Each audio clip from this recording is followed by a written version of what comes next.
இன்றைக்கி நம்ம சேனலில் ஒரு வித்தியாசமான டாபிக் ஒன்று பார்க்கலாம் அப்படின்னு வந்து நான் முடிவு பண்ணியிருக்கேன். வித்தியாசமான டாபிக்னால் எப்போயும் நம்ம அதிகமாக வந்து தமிழ்நாட்டில் நடக்கக்கூடிய அரசியல், அப்புறம் தமிழ்நாட்டில் நடக்கக்கூடிய முக்கியமான விஷயங்கள், அதை பற்றி தான் நம்மளுடைய சேனலுடைய வீடியோஸ் வந்துட்டு அதிகமாக இருக்கும். பட் இன்றைக்கி அதே டாபிக் வந்துட்டு வேற ஒரு கோணத்தில், என்ன கோணத்தில் அப்படின்னு கேட்டிங்கன்னா, தமிழ்நாட்டுடைய முதல்வர் தளபதி விஜய் அவர்களுடைய ஆட்சியை பற்றி இன்னொருத்தர் வந்துட்டு கருத்து சொல்லுவாங்க. வழக்கமாக அவங்களுடைய ஆட்சியை பற்றி எதிர்கட்சிகள், ஆளும் கட்சிகள், இல்லை நேஷனல் மீடியாஸ் இவங்க தான் வந்துட்டு பார்த்திங்கன்னா கருத்துக்கள் சொல்லுவாங்க. பட் இப்போ பார்த்திங்கன்னா பொதுமக்களில் இருந்து ஒருத்தவங்க வந்து கருத்து சொல்லியிருக்கிறாங்க.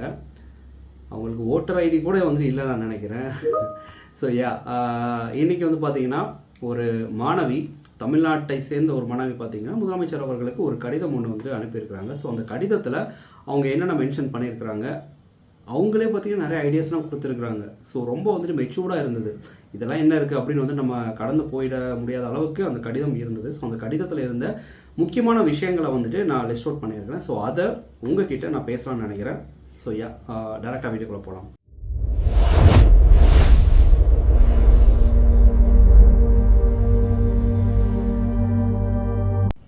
ஸோ நம்ம சொன்ன மாதிரி தமிழ்நாட்டை சேர்ந்த ஒரு மாணவி பார்த்திங்கன்னா நம்மளுடைய தளபதி முதலமைச்சர் விஜய் அவர்களுக்கு பார்த்திங்கன்னா ஒரு லெட்டர் ஒன்று வந்துட்டு அனுப்பியிருக்கிறாங்க. ஸோ அந்த லெட்டரில் நிறைய முக்கியமான விஷயங்களை, அவங்களுக்கு வயசு என்ன ஒரு 14-13 இருக்குமா. ஸோ 14-13 வயசில் இவ்வளவு மெச்சூரிட்டியாக, இவ்வளவு நிறைய யோசனைகள் சொல்லியிருக்காங்களே, அப்படி தான் அந்த கடிதம் இருந்தது. ஸோ அந்த கடிதத்தில் இருந்த முக்கியமான விஷயங்கள் என்னென்ன அப்படிங்கிறத, அந்த கடிதம் எழுதுனா எப்படி இருக்கும் அந்த மாதிரியே வந்துட்டு நம்ம காட்டலாம். ஸோ அவங்க வந்து பார்த்திங்கன்னா அந்த கடிதத்தில் எனக்கு வேலை வேணும் அப்படின்னு சொல்லிட்டு வந்துட்டு கேட்கல, எனக்கு உதவி செய்யுங்க அப்படின்னு சொல்லிட்டு அவங்க கேட்கல. மாறாக தமிழ்நாட்டை வந்துட்டு எப்படி நிர்வகிக்க வேண்டும், அரசுக்கு எந்த மாதிரியான முடிவுகள் வந்துட்டு எடுக்கப்பட வேண்டும், மக்களுக்கு எப்படி நல்ல சேவை கிடைக்க வேண்டும் அப்படின்னு நிறைய யோசனைகளை வந்து பார்த்திங்கன்னா அவங்க தமிழ்நாட்டு முதல்வருக்கே வந்து பார்த்திங்கன்னா சொல்லியிருக்காங்க. ஸோ இந்த கடிதம் பார்த்திங்கன்னா தற்போது அரசியல் வட்டாரத்தில் மட்டும் இல்லாமல் சமூக வலைதளங்களில் பெரிய விவாதத்தை, பெரிய ஆச்சரியத்தை வந்துட்டு ஏற்படுத்தியிருக்கு.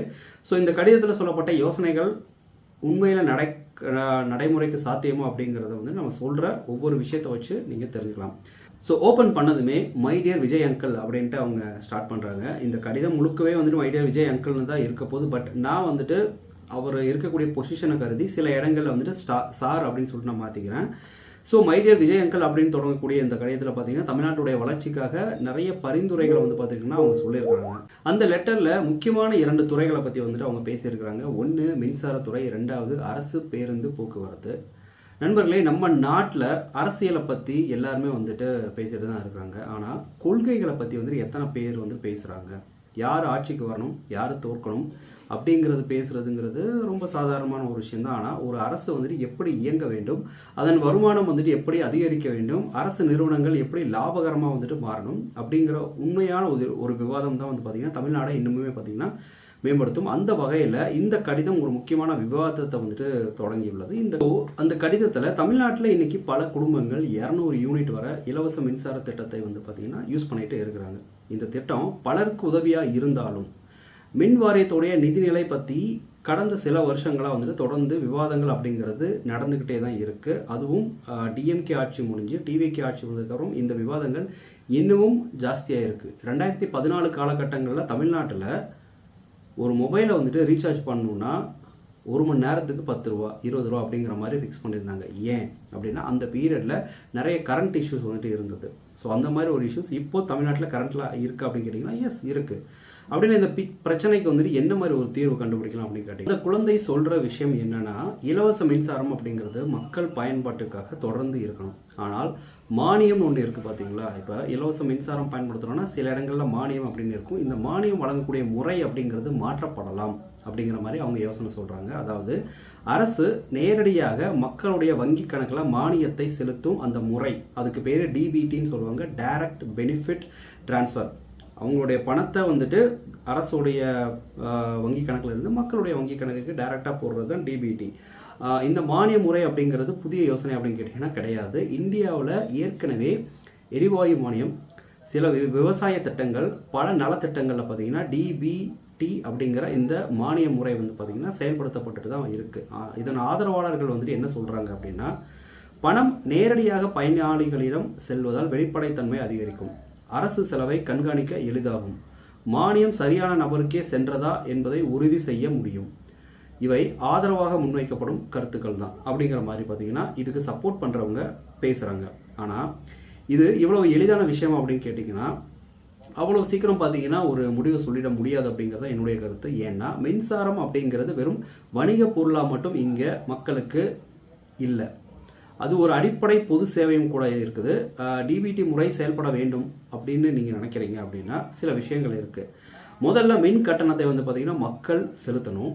அதற்கு பிறகு தான் பார்த்தீங்கன்னா மானியம் அப்படிங்கிறது அவங்களுக்கு திரும்ப போகணும் அப்படிங்கிற மாதிரி அவங்க யோசனை சொல்லியிருக்காங்க. இந்த இடைவெளியில் சில குடும்பங்களுக்கு சிரமம் அப்படிங்கிறது ஏற்படுமா கேட்டிங்கன்னா வங்கி கணக்கு இணைப்பு, ஆதார் இணைப்பு, தொழில்நுட்ப சிக்கல்கள் போன்றவை பாதிப்பை ஏற்படுத்துமா? இவை அனைத்தும் கவனிக்கப்பட வேண்டிய கேள்விகள் அப்படின்னு சொல்லிட்டு அவங்களே மென்ஷன் பண்ணுறாங்க. அதே நேரத்தில் தனியார் நிறுவனங்கள் வந்தால் சேவை தரம் உயரும் அப்படிங்கிற மாதிரி சில பேர் நம்புகிறாங்க. புதிய தொழில்நுட்பம், வேகமான பழுது நீக்கும் விஷயம் வந்தது. அப்புறம் பார்த்தீங்கன்னா வாடிக்கையாளர் சேவையில் பார்த்தீங்கன்னா முன்னேற்றம், இவை சாத்தியமான நன்மைகளாக கூறப்படுகின்றன அப்படிங்கிற மாதிரி அந்த குழந்தை மென்ஷன் பண்ணுறாங்க. அடுத்து மறுபுறம் லாபம் என்பது தனியார் நிறுவனங்களுடைய முக்கிய நோக்கமாக இருக்கும். அந்த நிலையில் கிராமப்புறங்களுக்கு தொலைதூர பகுதிகளுக்கும் அதே தரமான சேவை கிடைக்குமா அப்படிங்கிறது முக்கியமான கேள்வி. அதனால தான் எந்த மாற்றமாக இருந்தாலும் ஒழுங்குமுறை அமைப்புகள் வலுவாக இருக்க வேண்டும் என்று பல கொள்கை நிபுணர்கள் வலியுறுத்துகிறாங்க அப்படிங்கிற மாதிரி அந்த பொண்ணு வந்து மென்ஷன் பண்ணுறாங்க. ஒரு விஷயம் மட்டும் இதில் வந்துட்டு தெளிவாக தெரியுது, என்னென்னா தனியார் மயம் வந்தாலே எல்லா பிரச்சனைகளும் தீர்ந்துவிடும் என்று சொல்ல முடியாது. அதே போல் அரசு அமைப்புகள் இருப்பதால் எந்த மாற்றமும் தேவையில்லை அப்படிங்கிற மாதிரி சொல்ல முடியாது. உண்மையான சவால் என்னன்னு கேட்டிங்கன்னா மக்களுடைய நலன் பாதிக்காமல் அரசோடைய நிதிநிலையும் வந்து பார்த்திங்கன்னா மேம்படணும். இப்படி ஒரு பேலன்ஸ்டான ஒரு ஸ்டேஜை வந்துட்டு நம்ம உருவாக்குற பட்சத்தில் இந்த விவாதத்துடைய மைய கருத்தாக வந்துட்டு அது இருக்கும். அதுக்கு ஒரு சொல்யூஷனும் நம்ம வந்துட்டு கண்டுபிடிக்கலாம் அப்படிங்கிற மாதிரி அந்த பாப்பா வந்துட்டு அந்த லெட்டரில் மென்ஷன் பண்ணுறாங்க. மின்சாரத்துறையை மாதிரி அந்த கடிதத்தில் பார்த்திங்கன்னா இன்னொரு துறையும் அந்த பாப்பா டச் பண்ணியிருக்காங்க. என்ன அப்படின்னா போக்குவரத்து துறை. ஸோ இந்த கடிதத்தில் இன்னொரு முக்கியமான விஷயம் பார்த்தீங்கன்னா போக்குவரத்து துறையாக இருக்குது. தமிழ்நாடு அரசு போக்குவரத்து கழகம், அதாவது நம்ம அனைவரும் தினமும் பயன்படுத்தக்கூடிய அரசு பேருந்துகள். தமிழ்நாட்டில் தினமும் லட்சக்கணக்கான மக்கள் அரசு பேருந்துகளை நம்பி தான் வந்து பார்த்திங்கன்னா இன்னமும் பயணம் செஞ்சுட்டு இருக்கிறாங்க. என்னதான் மெட்ரோ அப்படிங்கிறது சென்னையில் இருந்தாலும் அதை தவிர மற்ற புறநகரங்களில் இன்னும் அந்த மெட்ரோ ஃபெசிலிட்டிஸ் அப்படிங்கிறது வரல. ஈவன் கோயம்புத்தூரில் அதுக்கான டாக்ஸ் போயிட்டு இருந்தது. கொஞ்சம் இப்போ இந்த ஏர்போர்ட் அதெல்லாம் கவர் பண்ணுறதால கொஞ்சம் இந்த லேண்ட் ஆக்குப்பை அந்த மாதிரி விஷயங்களால் வந்துட்டு அது தடைப்பட்டு இருக்குது. ஸோ மாணவர்கள், வேலைக்கு செல்கிறவங்க, விவசாயிகள், கிராமப்புற மக்கள் எல்லாருமே அரசு பேருந்து நம்பி தான் வந்துட்டு பார்த்துக்க அவங்க இருக்கிறாங்க. அட்லீஸ்ட் அந்த பெண்களுக்கான அந்த அரசு பேருந்தில் ஏறுனா எனக்கு ஒரு 10 ரூபா 20 ரூபா மிச்சமாகும் அப்படின்னு சொல்லிட்டு தான் இன்றைக்கும் கூலி வேலைக்கு போகக்கூடிய கூலி தொழிலாளிகள் அந்த அரசு பேருந்து நம்பி இருக்கிறாங்க. காலையில் 5 மணினா 4 மணிக்காக போய் நிற்கிறோம். ஸோ இந்த மாதிரி நிறைய விஷயங்கள் இருக்குது. ஆனால் கடந்த சில வருஷங்களாக அரசு போக்குவரத்து கழகங்கள் பல சவால்களை பார்த்திங்கன்னா சந்திச்சுட்டு வர்றதா அந்த பாப்பா மென்ஷன் பண்ணுறாங்க. பழைய பேருந்துகள், அடிக்கடி பழுதாகும் வாகனங்கள், உதிரி பாகங்கள் பற்றாக்குறை, நிதி சுமை, ஓட்டுநர் மற்றும் நடத்துனர் பற்றாக்குறை, இவை அனைத்தும் பார்த்தீங்கன்னா அடிக்கடி செய்திகளில் வருது அப்படிங்கிற மாதிரி அந்த பாப்பா மென்ஷன் பண்ணாங்க அந்த லெட்டரில். இதுக்கு தீர்வாக அந்த கடிதத்தில் ஒரு யோசனை வந்துட்டு சொல்லப்பட்டிருக்கு. என்னன்னா பேருந்துகளை தனியார் நிறுவனங்கள் வந்துட்டு இயக்கலாம். ஆனால் இதில் ஒரு முக்கியமான விஷயமும் இருக்குது. முழுமையாக தனியாரிடம் ஒப்படைக்க வேண்டும் அப்படின்னு நான் சொல்ல கிடையாது. கட்டணத்தை அரசு நிர்ணயிக்கலாம். மக்களுக்கு வழங்கப்படக்கூடிய சலுகைகளையும் பார்த்தீங்கன்னா தொடரணும். அதையும் அரசு தான் கண்ட்ரோல் பண்ணணும். அரசுடைய கண்காணிப்பு அப்படிங்கிறது அரசு கண்காணிப்புக்கு கீழே இருக்கக்கூடிய இந்த பிரைவேட் கம்பெனிஸ் மூலமாக இருக்கக்கூடிய இந்த பஸ் போக்குவரத்து துறை அப்படிங்கிறது வந்து இருக்கணும் அப்படிங்கிறது தான் இருக்குது. ஸோ பிரான்ச்சஸ் வந்து பார்த்திங்கன்னா இப்படி தான் இருக்கும். கவர்மெண்ட், ப்ரைவேட்டுக்கு கீழே அந்த அரசு போக்குவரத்து கழகம், அப்புறம் மக்களுடைய பயன்பாடு. ஸோ டைரெக்டாக வந்து பார்த்திங்கன்னா மணி அப்படிங்கிறது எவ்வளோ போகுது, எவ்வளோ ஜென்ரேட் ஆகுது அப்படிங்கிற மாதிரி போயிடும்.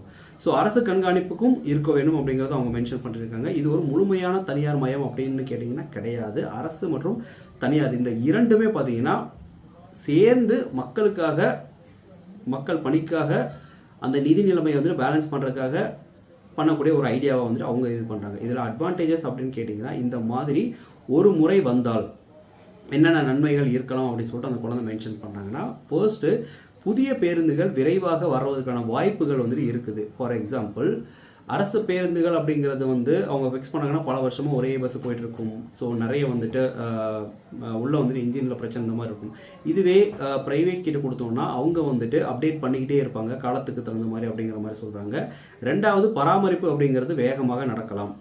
அரசு பேருந்தில் ஏதாவது ஒரு பிரச்சனைனா அவங்க டைரெக்டாக டிப்போவில் கொண்டு போய் நிப்பாட்டிட்டு அடுத்து வந்து இன்னொரு பஸ்ஸில் வந்துட்டு பேசஞ்சர்ஸ் ஏற்றி விடுவாங்க. இதுவே ஒரு ப்ரைவேட் இது அவங்க டிப்போக்கு பதிலாக வேறு ஏதாவது ஒரு ஹப்பை வந்துட்டு அவங்க மெயின்டைன் பண்ணி அதை வந்துட்டு ப்ரைவேட் கம்பெனிஸ் கிட்ட கொடுத்து அதை வந்து அவங்க மெயின்டைன் பண்ணுறப்போ ஸோ இவங்க அவங்ககிட்ட போயிட்டு அவங்ககிட்ட இருந்து வந்து கரெக்டான ஆட்களை சூஸ் பண்ணி டக் டக் டக்குன்னு வேலை நடக்கிற மாதிரி வந்து பராமரிப்பு வேகமாக நடத்தலாம் அப்படிங்கிறது அவங்களுடைய யோசனையாக இருக்குது. மூணாவது, பயணிகளுக்கு நேரம் தவறாமல் இந்த சேவை வந்துட்டு சீக்கிரமாக கிடைக்கும். 4:30 மணினா 4:30 மணிக்குள்ளே ப்ரைவேட் பஸ்ஸஸ் வந்து இருக்கும் அப்படிங்கிற மாதிரி சில கண்டிஷன்ஸை போடலாம். இது மட்டும் இல்லாமல் அரசோடைய நிதி சுமையுமே பார்த்தீங்கன்னா ஓரளவு குறைக்கலாம் அப்படிங்கிற மாதிரி அவங்க யோசனை சொல்லியிருக்காங்க. ஆனால் சேலஞ்சஸ் அப்படின்னு சொல்லிட்டு சில விஷயங்கள் இருக்கும் இல்லையா, இது அவ்வளவு எளிதான விஷயமா கேட்டிங்கன்னா இல்லை. ஏன்னா தனியார் நிறுவனங்களுடைய முதல் நோக்கமாக இருக்கிறது அப்படின்னு கேட்டிங்கன்னா லாபம். அவங்க அதிக வருமானம் வரும் வழித்தடங்களில் தான் அதிகம் கவனம் செலுத்துவாங்க அப்படிங்கிறதும் இருக்குது.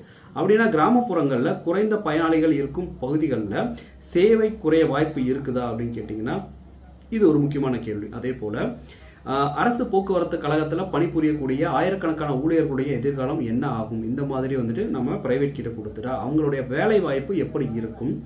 இவையுமே பார்த்தீங்கன்னா முக்கியமான விவாதங்களாக அந்த லெட்டரில் வந்து அவங்க மென்ஷன் பண்ணுறாங்க. அதனால் தனியாரை கொண்டு வந்தாலே அனைத்து பிரச்சனைகளும் தீர்ந்துவிடும் என்று சொல்ல முடியாது. அதே நேரத்தில் அரசே முன்னிருந்து நடத்த வேண்டும் என்பதாலும் அனைத்து பிரச்சனைகளும் தானாக சரியாகிவிடாது. முக்கியமானது, எந்த முறை மக்களுக்கு நல்ல சேவையை குறைந்த செலவில் வழங்குகிறது என்பதை ஃபர்ஸ்ட் ஆராயணும், லிஸ்ட் போடணும். அதுக்கப்புறம் வந்துட்டு என்ன அப்படிங்கிறத வந்துட்டு ஃபிக்ஸ் பண்ணணும். ஸோ வெளிப்படையான ஒப்பந்தங்கள், டிரான்ஸ்பரன்சி, கடுமையான கண்காணிப்பு, முதலமைச்சருடைய நேரடி கண்காணிப்புக்கு கீழே வந்து அது இருக்கணும்.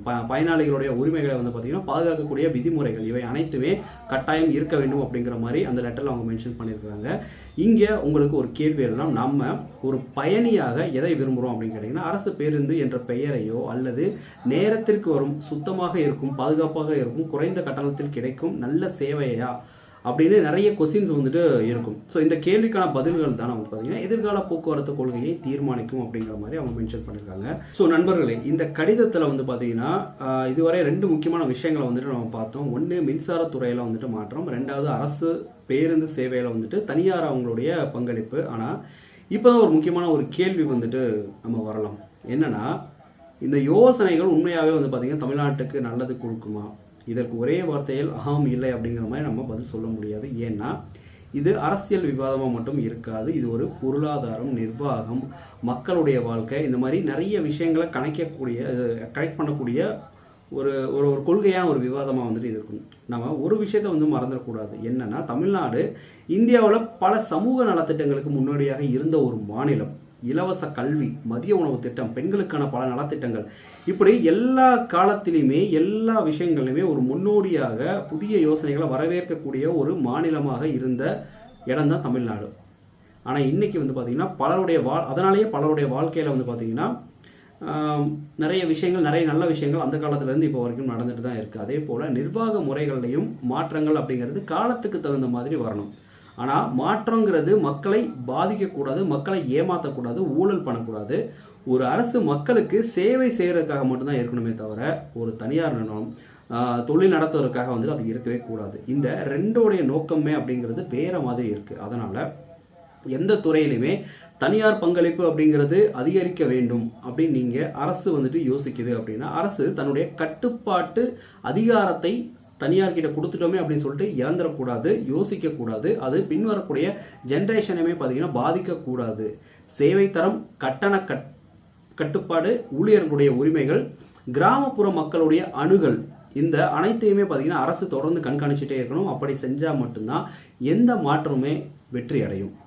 இப்போது இன்னொரு முக்கியமான ஒரு விஷயம், இந்த யோசனைகள் எல்லாமே பார்த்தீங்கன்னா ஒரே நாளில் செயல்படுத்த முடியுமா அப்படின்னு கேட்டிங்கன்னா கண்டிப்பாக முடியவே முடியாது. ஏன்னா பல வருஷமாக ஊழலில் புழக்கப்பட்டவங்களே இப்போ தான் வந்துட்டு கொஞ்சம் கொஞ்சமாக களை எடுத்து மக்களுக்கு நல்லது செய்கிற வகையில் வந்துட்டு இப்போ இருக்க தாவேக அரசு கொஞ்சம் இந்த மடை மாற்றி வர்றதுன்னு சொல்லுவாங்க இல்லையா, ஸோ அந்த மாதிரி விஷயங்களை பண்ணிகிட்ருக்கு. அதனால் ஒவ்வொரு கொள்கைக்கு பின்னால் சட்ட மாற்றங்கள் இருக்கலாம், நிதி திட்டமிடல் அப்படிங்கிறது இருக்கலாம், அதிகாரிகளுடைய ஆய்வு அப்படிங்கிறது இருக்கலாம், பொதுமக்களுடைய கருத்து அப்படிங்கிறது கேட்கப்பட்டு முடிவெடுக்கணும். அதனால் இந்த ஒரு கட்டுரையில், இந்த ஒரு வீடியோவில் எழுதப்பட்ட இல்லை அந்த பொண்ணு சொன்ன நிறைய யோசனைகள் அப்படிங்கிறது வரவேற்கலாம்.